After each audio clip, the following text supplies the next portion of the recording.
नमस्कार दोस्तों, मेरा नाम है शिवानी मिश्रा और मैं आज आपके यूट्यूब चैनल लव यू ज़िंदगी में आपका स्वागत करती हूँ। तो मैंने आपको एक व्याकरण से लेके हिंदी व्याकरण से लेके एक सीरीज़ चलाई थी, जिसमें मैंने सबसे पहले वर्णमाला और विराम चिन्हों को आपको बताया और उसके पीवाईक्यू को सॉल्व किए। तो मैं आपसे चाहती हूँ कि अगर आपको मेरा वीडियो अच्छा लगता है तो प्लीज़ मेरे वीडियो को लाइक करिए, सब्सक्राइब करिए और अगर अच्छा लगे तो कमेंट करिएगा। तो हम आज हिंदी पट्टी में जितने भी एग्ज़ाम हैं, जैसे UP TGT, PGT, LT grade, GIC, इन सभी एग्ज़ामों को ध्यान देते हुए हमने यही व्याकरण सीरीज को विस्तार से पढ़ने का सोचा। क्योंकि अगर हम कोई भी एग्ज़ाम में हिंदी के अगर हम व्याकरण को अनदेखा करेंगे तो ऐसा नहीं होगा, क्योंकि व्याकरण बहुत ही ज़रूरी है और उनके चाहे कोई भी टॉपिक हो, चाहे सरल टॉपिक हो, चाहे कठिन टॉपिक हो, सबको हमें बराबर से पढ़ना है। क्योंकि हर एग्ज़ाम में हर चाहे सरल अंक हो, मतलब सरल प्रश्न हो या कठिन प्रश्न हो, सबके प्रश्न का जो अंक होता है वो समान होता है। तो किसी को हमें छोड़ना नहीं है, सबका रिवीजन करना है। तो हमारा कल का जो क्लास था वो आप लोग ज़रूर देखिएगा।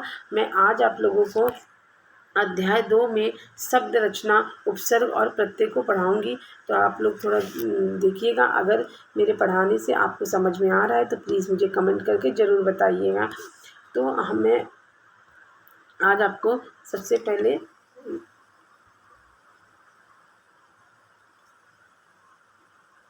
आपको अक्षर किसे कहते हैं तो सबको पता ही है, हमको बस रिवीजन करना है क्योंकि ये तो आता ही है। लेकिन देखिए, कोई भी एग्ज़ाम को हमको लाइटली नहीं लेना है, कोई भी टॉपिक को। तो सबसे पहले पढ़ना है हमको कि अक्षर किसे कहते हैं। अक्षर किसे कहते हैं? वह ध्वनि या ध्वनि समूह जिसका उच्चारण एक सास या प्रयत्न में होता है। मतलब वह ध्वनि या ध्वनि का समूह, कोई भी ध्वनि चाहे एक हो या उसका समूह हो, जिसका उच्चारण एक सास या प्रत्यय में होता है, प्रयत्न में होता है, उसे हम अक्षर कहते या कहलाता है। दूसरा हमारा है शब्द किसे कहते हैं। शब्द एक या अधिक वर्णों से बनी हुई स्वतंत्र सार्थक ध्वनि को शब्द कहते हैं। शब्द एक या अधिक मतलब शब्द में एक अक्षर हो या अधिक अक्षर के वर्णों से बनी हुई स्वतंत्र सार्थक ध्वनियों को हम शब्द कहते हैं। या निश्चित अर्थ को प्रकट करने वाले वर्ण समूह को शब्द कहते हैं। जो निश्चित एक अर्थ प्रकट करता है, जो निश्चित चीज़ों को समझाता है, बताता है, वही हमारा क्या होता है? शब्द होता है। तीसरा है रूढ़ शब्द किसे कहते हैं। रूढ़ शब्द किसे कहते हैं? जो शब्द एक अर्थ विशेष या वस्तु विशेष के लिए प्रयुक्त हो या जो अपने मूल रूप में व्यवहार में लाए जाएं, जैसे कुर्सी, फूल आदि। मतलब जो हमारा जो है मूल व्यवहार, जो हमेशा हमको, जो हर वक्त हमको मतलब काम में आए, मूल व्यवहार में जो हमेशा हमारे इर्द गिर्द रहे, ऐसे शब्द। कुर्सी कहते ही हमारे दिमाग में 4 पाँव वाली वह चीज़ जिस पर बैठा जा सकता है वह घूम जाती है। कुर्सी को जैसे ही हम बोलेंगे तो हमें ऐसे लगेगा कि भैया इसके 4 पाँव हैं, है ना। ये पाँव मत देखिए, लेकिन आप समझ लीजिए 4 पाँव हैं। उसे हम जो है हमारा दिमाग वहीं पे घूम जाता है। तो ऐसे हमारे रूढ़ शब्द होते हैं। उसके बाद देखिए आप यौगिक शब्द किसे कहते हैं। प्रश्न नंबर 4 है हमारा, यौगिक शब्द किसे कहते हैं। वे शब्द जो 2 या 2 से अधिक शब्दों के योग से बने हों उन्हें यौगिक शब्द कहते हैं। ऐसे कौन से शब्द? जो 2 या 2 से अधिक शब्दों से बने हों, है ना। जैसे हिम, धन, आलय, हिमालय। जी तो देखिए, हिम एक क्या हो गया? हिम एक अलग शब्द है, आलय एक अलग शब्द है, उनसे हमारा बन गया हिमालय। तो आप ध्यान दीजिएगा, 2 शब्दों को योग से क्या बनते हैं? जो यौगिक शब्द। सॉरी। उसके बाद देखिए आप लोग योग रूढ़ शब्द किसे कहते हैं। तो योग रूढ़ शब्द कौन से होते हैं? जो शब्द 2 शब्दों के मेल से बने हों परंतु किसी अन्य अर्थ विशेष का बोध कराते हैं, एक निश्चित अर्थ के लिए प्रयुक्त होते हैं उन्हें योग रूढ़ शब्द कहते हैं। मतलब कोई ऐसे शब्द जो दो शब्दों से तो मिले हैं परंतु किसी और अर्थ विशेष का बोध कराते हैं। मतलब वो शब्द है वो शब्द नहीं है, वो किसी और का अर्थ बता रहा है। तो एक निश्चित अर्थ के लिए प्रयुक्त होते हैं उन्हें योग रूढ़ शब्द कहते हैं। जैसे उदाहरण के लिए चारपाई। अब आपको चार पाई कहेंगे तो चार पाँव वाले लगेगा ना, चार पाए हैं जिसके। जहाँ यहाँ चारपाई का अर्थ खाट से है, ना कि गाय या कुर्सी आदि से। तो इस प्रकार इन शब्दों के में योग भी हुआ और निश्चित अर्थ रूढ़ भी हो गया। मतलब देखिए चार और पाई, तो इसमें दो शब्दों का योग हो रहा है लेकिन इसका जो अर्थ है वो चार पाई वो हम गाय और कुर्सी से न लेकर खाट से ले रहे हैं। तो यही हमारा क्या हो जाएगा, योग रूढ़ शब्द। उसके बाद देखिए 10 नंबर को, समास रूढ़ शब्द किसे कहते हैं। समास रूढ़ शब्द किसे कहते हैं। सामासिक शब्दों में भी कुछ शब्दों का अर्थ रूढ़ हो गया है, उसे समास रूढ़ शब्द कहते हैं। जैसे दशानन। दशानन का अर्थ 10 मुख वाला, पर यह शब्द केवल रावण के लिए प्रयुक्त होता है। पीताम्बर, नीलकंठ, शरानंद, पंचानंद आदि शब्द समास रूढ़ शब्द हैं। मतलब आप जो सोचिए जो समास से हो, जैसे समझिए बहुब्री समास हो या फिर कर्मधारय हो, वही समझिए समास रूढ़ शब्द। देखो यहाँ पे क्या कह रहा है कि दशानंद मतलब जो 10 मुख वाला हो, तो उसका अर्थ क्या हो रहा है, वो सिर्फ केवल रावण के लिए उपयुक्त हो रहा है। तो यही हमारा समास रूढ़ शब्द होते हैं। तत्सम शब्द किसे कहते हैं। तत्सम शब्द किसे कहते हैं, जो शब्द संस्कृत से ज्यों के त्यों ले लिए गए हों, मतलब उसको कुछ भी बदलाव नहीं किया गया है, वही हमारे शब्द क्या होते हैं, तत्सम शब्द होते हैं। उन्हें तत्सम शब्द कहते हैं। जैसे भूमि, प्रथम, राष्ट्र। तो भूमि का अभी हम जमीन भी कह सकते हैं, है ना। प्रथम का पहला भी कहते हैं, राष्ट्र का राज्य भी कहते हैं। तो जैसे अगर हम ना बदलाव करें, जो हमारा पहले से बोला जाता है संस्कृत में, भूमि पहले, संस्कृत में प्रथम, संस्कृत में राष्ट्र, तो वही हमारे क्या होते हैं, तत्सम शब्द होते हैं। ठीक है। उसके बाद देखिए तद्भव शब्द किसे कहते हैं। तद्भव शब्द संस्कृत से आए शब्दों से उत्पन्न हुए शब्द तद्भव शब्द कहलाते हैं, अर्थात जिसे हिंदी की प्रकृति के अनुरूप ढाल लिया गया।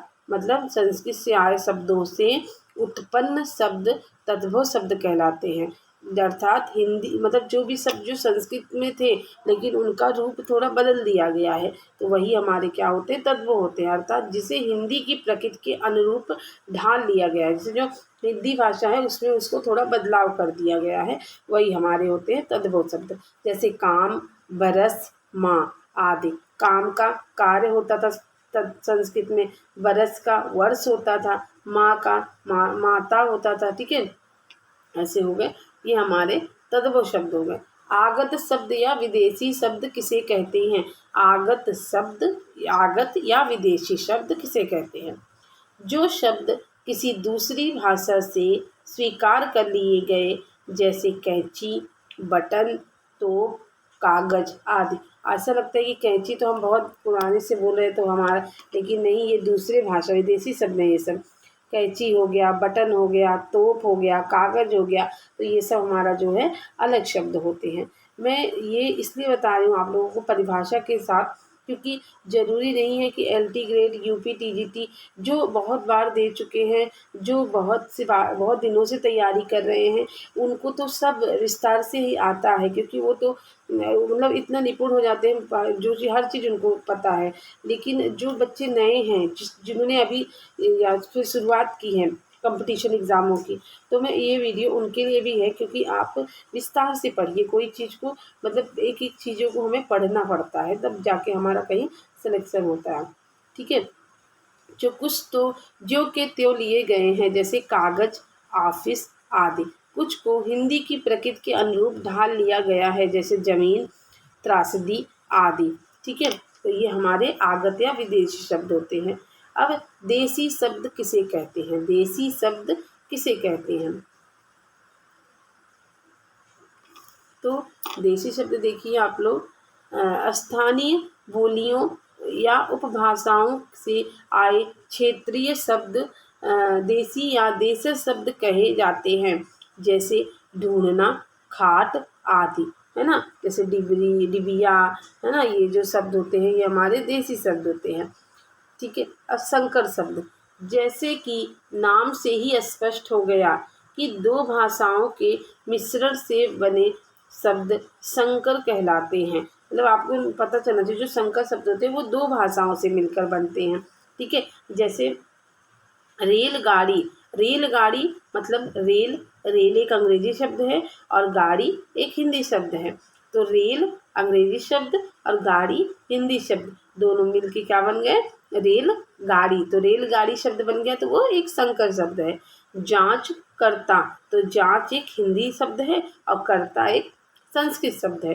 तो करता और मतलब ये जांच मिलकर बन गया जांच करता, ये हमारे संकर शब्द है। तो आपने कितने शब्द पढ़े अभी तक? अक्षर किसे कहते हैं, शब्द किसे कहते हैं, रूढ़ शब्द किसे कहते हैं, यौगिक शब्द किसे कहते हैं, योग रूढ़, समास रूढ़, तत्सम शब्द, तद्भव शब्द, आगत या विदेशी शब्द, देसी शब्द, और कौन सा एक है, संकर शब्द। तो आप ये सोचिए कि आपको इतने शब्दों को ध्यान में रखना है। व्याकरणिक प्रकार के आधार पर शब्द भेद, मतलब व्याकरण के आधार पर जो शब्दों के भेद हुए हैं वो कितने प्रकार के हुए हैं। देखिए आप लोग यहाँ से देखिए, शब्द के निम्नलिखित 8 भेद होते हैं। शब्द के कितने भेद होते हैं? निम्नलिखित 8 भेद होते हैं। उपयुक्त 8 प्रकार में बांटा गया है शब्दों को। ठीक है। तो आप देखिए उस कौन कौन से 4 शब्द हैं विकारी और 4 हैं अविकारी। 4 शब्द कौन से हैं?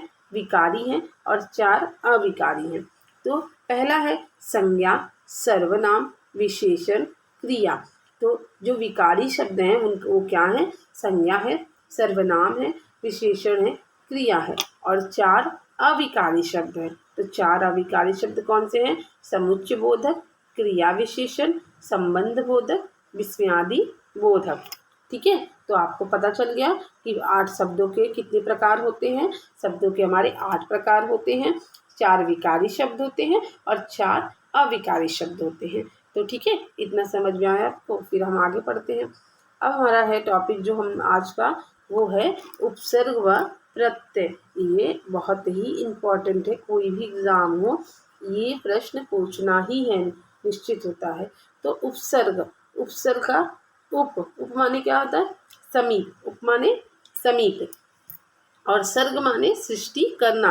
मतलब किसी जो समीप है, जो भी शब्द समीप है उन्हें नया बनाना, उनको कुछ नया बनाना। किसी शब्द के समीप आकर नया शब्द बनाना, उन्हीं को हम क्या कहते हैं? उपसर्ग कहते हैं। उपसर्ग की क्या परिभाषा है? वे शब्द जो किसी, यहाँ से देखिए आप लोग, यहाँ से उपसर्ग, ये जो बुक से मैं पढ़ा रही हूँ ना, ये बहुत ही इम्पोर्टेंट बुक है और आप सबको मतलब यहाँ से ही क्वेश्चन अधिकतर मुझे ऐसा लगता है कि मैं जब भी ध्यान से देख रही थी तो जैसे लगता है यहीं से हमें क्वेश्चन आ जाते हैं एग्जाम में सारे। तो देखिए, वे शब्द जो किसी शब्द के आरंभ में लगकर उनके अर्थ में विशेषता ला दे, अर्थात उसके अर्थ को बदल देते हैं, उपसर्ग कहलाते हैं। मतलब कोई भी ऐसा शब्द जो किसी शब्द के आरंभ में लग जाता है, मतलब पहले लग जाता है और उनके अर्थ में विशेषता ला देते हैं, अथवा उसके अर्थ को बदल देते हैं, उस पर उपसर्ग कहलाते हैं। इतना ध्यान दीजिएगा, उपसर्ग हमेशा शब्द के पहले लगता है। ठीक है। तो इसमें जैसे है परा, परा क्या है? एक उपसर्ग है। वो क्रम में अगर लग गया तो क्या हो जाएगा? पराक्रम। जैसे परा, एक मिनट, जैसे परा है और यहाँ एक मिनट है, रुक जाइए आप लोग। जैसे परा शब्द मैंने लिया, परा और धन क्रम, क्रम, तो दोनों बन के क्या हो गया? पराक्रम। ठीक है। तो पराजय, जय, जय के आगे क्या शब्द लग गया? परा, तो पराजय। भव के आगे परा लगा, पराभव। धीन के आगे परा लगा, पराधीन। भूत के आगे परा लगा तो पराभूत। तो ये उपसर्ग है, उपसर्ग हमेशा शब्द के आगे लगते हैं, और जब शब्द के आगे लग जाते हैं तो उस शब्द का अर्थ नया बना देते हैं। ठीक है, इतना ध्यान दिया आप लोगों ने। अब जो मैं आपसे ये बताना चाहती हूँ कि ये जो उपसर्ग है ये कई परीक्षाओं में पूछे भी गए हैं, उन्हीं के बारे में यहाँ पे दिया गया है। तो ये बीएड में पूछा गया है। अति मतलब अति एक उपसर्ग है। अति में हम लगा इसमें अत्यंत। चिरायु, चिरायु में कौन सा उपसर्ग है? चिर। सुयोग में कौन सा उपसर्ग है? सु। अपकीर्ति में उपसर्ग है अप। प्रख्यात में उपसर्ग है प्र। और विज्ञान में उपसर्ग है वि। विदेश में उपसर्ग है वि। उत्थान में कौन सा उपसर्ग है? उत। उत्थान में उत। उपकार में उप। और निर्वाह में निर। ये हमारे उपसर्ग हैं। ठीक है, उसके बाद आप आगे देखिए। अब रेलवे में पूछे गए एग्जाम है। प्रति प्रत्युत्पन्नति, यहाँ पे कौन सा उपसर्ग है? प्रति। यहाँ पे कौन सा उपसर्ग है? प्रति।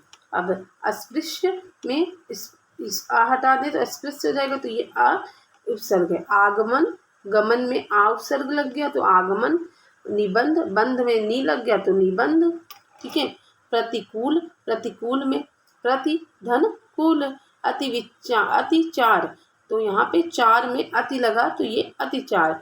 अव्यवस्था, अव्यवस्था में लगा क्या कहते हैं? अ, तो अब व्यवस्था में अ लगा तो अव्यवस्था। परिजन में परि लगा तो जन में परि लगा तो परिजन। ठीक है, तो ये थोड़े मतलब हैं, देखने में आप सबको ये सरल लग रहे हैं, लेकिन ये बहुत ही कठिन है।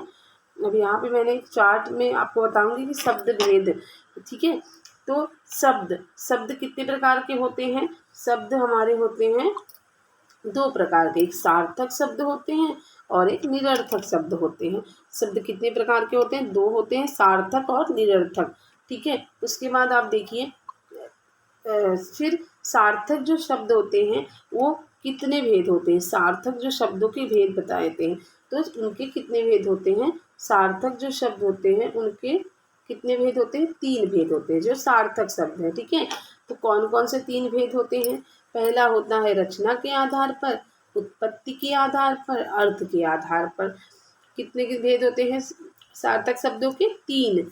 उस कौन कौन से? रचना के आधार पर, उत्पत्ति के आधार पर और अर्थ के आधार पर। उसके बाद रचना के आधार पर शब्द के कितने भेद होते हैं? तो 3। रचना के आधार के शब्द के कितने भेद होते हैं? 3 होते हैं। रूढ़ शब्द, यौगिक शब्द और योग रूढ़।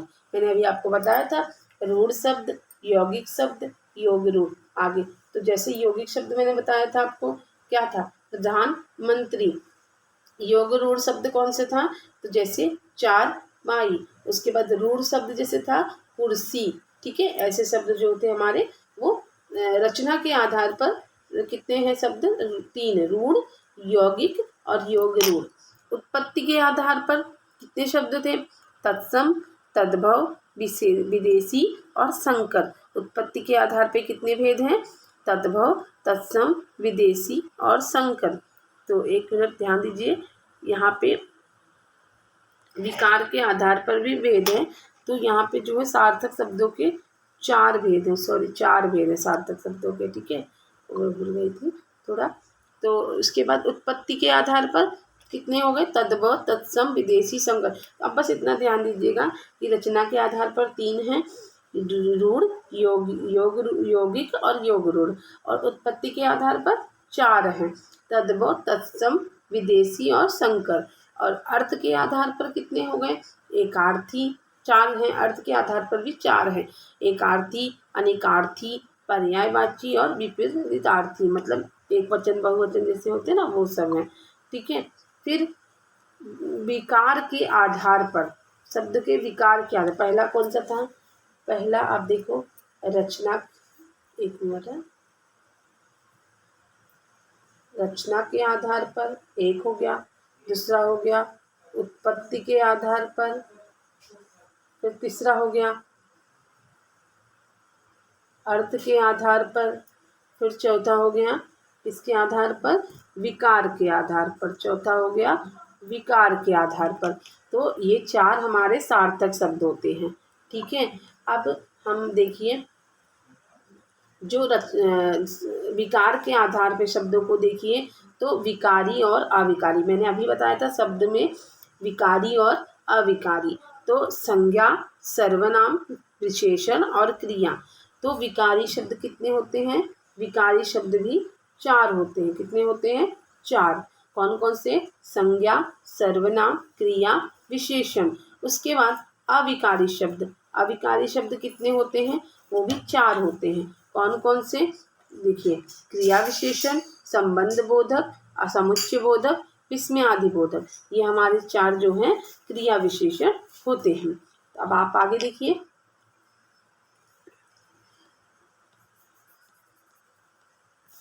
देखिए, उपसर्ग और शब्द। उपसर्ग में उपकार, बेइंसाफी का बेउपसर्ग। देखिए, आपको उपसर्ग लगाने से कम उसमें उपशब्दों में उपसर्ग पूछता है कि यहाँ पे कौन सा उपसर्ग है। ठीक है। अनुवाद में अनुपसर्ग होता है। प्रख्यात में क्या होता है? प्रउपसर्ग। अभी यहाँ पे ये टीयूपी, टीजीटी, पीजीटी में पूछे गए प्रश्न है। उपसर्ग पराजय, पराजय में परा, पराक्रम में परा, और पराभव, परामर्श, ये 4 होते हैं। देखिए, आप परा उपसर्ग से अगर आपको बोल दें कि परा उपसर्ग से आप शब्द को बनाइए तो पराजय, पराक्रम, पराभव, परामर्श। ये क्लास सिर्फ मेरी टीजीटी, पीजीटी, एलटी ग्रेड के लिए नहीं है। जो भी बच्चे 10वीं 12वीं बीए, बीएड, कोई भी कुछ भी मतलब एग्ज़ाम हिंदी से दे रहे हैं उन सबके लिए ये क्लास है। तो आप प्लीज़ से शेयर करिएगा और सब्सक्राइब करिएगा चैनल को। तो अबटन, अबटन में अ उपसर्ग है। ठीक है। अब यहाँ पे आप देखिए कुछ और उपसर्ग हैं। सदाचार, सदाचार में कौन सा उपसर्ग है? सदाचार में हमारा सत उपसर्ग है। दुराचार में दुर उपसर्ग, अध्यक्ष में अधि उपसर्ग, पराजय में परा उपसर्ग, समादर में सम उपसर्ग। ठीक है। सत धन आचार सदाचार, दुर्धन आचार दुराचार, अधिधन अच्छ अध्यक्ष, पराधन जय पराजय, पराधन जय अजय पराजय, समादर समधन आदर समादर। ठीक है। अब देखिए अतियुक्ति। अतियुक्ति यूपीएससी मेन में पूछा गया ये प्रश्न है और ज़रूरी नहीं है कि 1999 में पूछा है, ये कभी भी पूछ सकता है। उपसर्ग और प्रत्यय कहीं बदलने वाले नहीं हैं। ठीक है। तो देखिए, अति, अतियुक्ति का अतिधन उक्ति, निबंध, निधन बंध, परिजन, परिधन जन, 29, उनधन 30, प्रत्युपकार, प्रतिधन उपकार, ये प्रत्याकार, ये उपसर्ग होते हैं। अब ये भी यूपीएससी मेन में पूछे गए हैं, यूपीपीएससी में। ठीक है। अनुशासन, अनुशासन में क्या उपसर्ग हम बताएंगे? अनुधन शासन, अनुशासन। प्रख्यात, प्रधन, प्रधन ख्यात, प्रख्यात। संरक्षण, संरक्षण, समधन रक्षण। अध धन खिला, अधखिला। दुधन काल, दुकाल। ठीक है। अब देखिए, बहुत सारे जो प्रत्यय हैं ये सब पूछे जाते हैं। उपसर्ग और मतलब उपसर्ग, प्रत्यय नहीं, हमें मुसर्ग पड़ गए। यूपीपीएससी मेन में 2003 में भी पूछे गए प्रश्न है। अत्यधिक, अतिधन अधिक, अध्यक्ष, अतिधन अक्ष, उल्लास, उत्धन लास, दुर्जन, दुर्धन, दुर्धन जन, दुर्जन।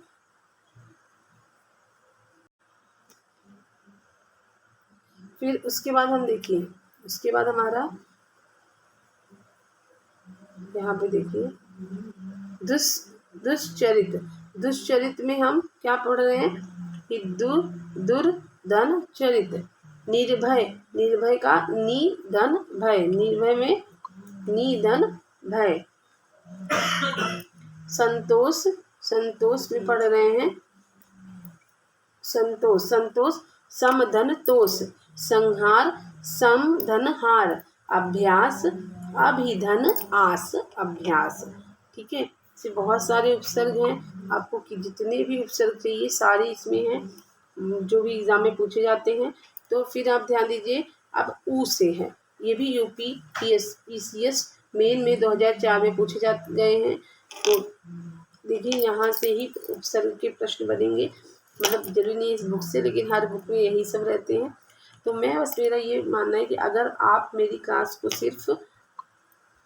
सिर्फ सुन रहे हैं, नहीं भी आपके पास टाइम है तो सिर्फ सुनेंगे तो भी मेरी क्लास को, तो भी आपको उपसर्ग और जो है और चीज़ें व्याकरण की क्लियर होती जाएंगी।